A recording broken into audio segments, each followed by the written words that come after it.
പ്രവാചകൻ സല്ലല്ലാഹു അലൈഹി വസല്ലമയുടെ സഹാബാക്കളിൽ പ്രധാനിയായിരുന്നു ഖൈസമാർ റളിയല്ലാഹു അൻഹു.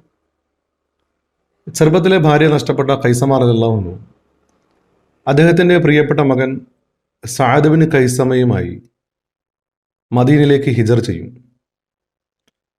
മദീനയിലേക്ക് ഹിജർ ചെയ്യുന്ന സമയത്ത് സഅദ് ബിൻ ഖൈസമാർ റളിയല്ലാഹു അൻഹു നന്നേ ചെറുപ്പമാണ്.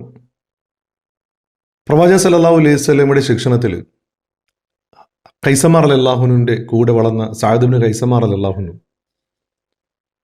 അള്ളാഹിൻ്റെ റസൂലിനെയും ദീനിനെയും വല്ലാതെ സ്നേഹിച്ചൊരു വ്യക്തിയെ. ഒരു ദിവസം സഅദ് ബിൻ ഖൈസമാർ റളിയല്ലാഹു അൻഹു വീട്ടിൽ കളിച്ചുകൊണ്ടിരിക്കെ പിതാവ് ഖൈസമ പറയും, എന്തോ വല്ലാത്തൊരു ശബ്ദം കേൾക്കുന്നുണ്ട്, ആയുധങ്ങൾ കൂട്ടിമുട്ടുന്ന ശബ്ദം. നീ മാർക്കറ്റിൽ പോയി അല്ലെങ്കിൽ ആ സംഭവം നടക്കുന്ന സ്ഥലം സന്ദർശിച്ചിട്ട് അതിൻ്റെ സത്യാവസ്ഥ അന്വേഷിച്ച് വരാൻ വേണ്ടി ഖൈസമാർ റളിയല്ലാഹു അൻഹു സഅദ് ബിൻ ഖൈസമാർ റളിയല്ലാഹു അൻഹു ഏൽപ്പിച്ചു വിടും.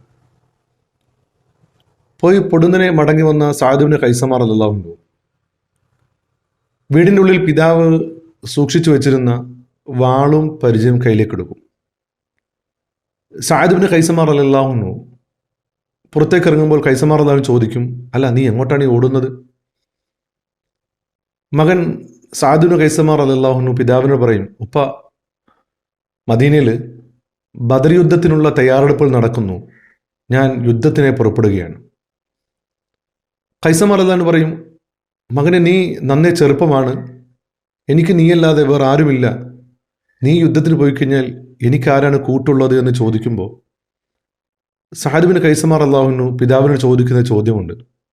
കുട്ടിക്കാലം മുതലേ നിങ്ങളല്ലേ എന്നെ സ്വർഗം കാണാൻ പ്രേരിപ്പിച്ചത്? നിങ്ങളല്ലേ സ്വർഗം നേടിയെടുക്കാൻ വേണ്ടിയിട്ടുള്ള സ്വപ്നങ്ങൾ കാണാൻ എന്നോട് പറഞ്ഞത്? സ്വർഗം നേടിയെടുക്കാൻ കിട്ടുന്ന ഒരു അവസരങ്ങളും പാഴാക്കരുത് എന്ന് നിങ്ങളല്ലേ എന്നോട് പറഞ്ഞത് എന്ന മറു ചോദ്യത്തിന് മുമ്പിൽ ഖൈസമാർ റളിയല്ലാഹു അൻഹു നിശബ്ദനാവും. ബദർ യുദ്ധത്തിൽ സഅദ് ബിൻ ഖൈസമാർ റളിയല്ലാഹു അൻഹു പങ്കെടുക്കുകയും ആ യുദ്ധത്തിൽ അദ്ദേഹം രക്തസാക്ഷിയാവുകയും ചെയ്യും. വാർത്തയറിഞ്ഞ ഖൈസമാർ റളിയല്ലാഹു അൻഹു പറയുന്നത്, കുട്ടിക്കാലം മുതലേ ഞാൻ പഠിപ്പിച്ചു വെച്ചിരുന്ന സ്വർഗത്തിലേക്ക് എൻ്റെ മകൻ നടന്നു കയറിയെന്നാണ്.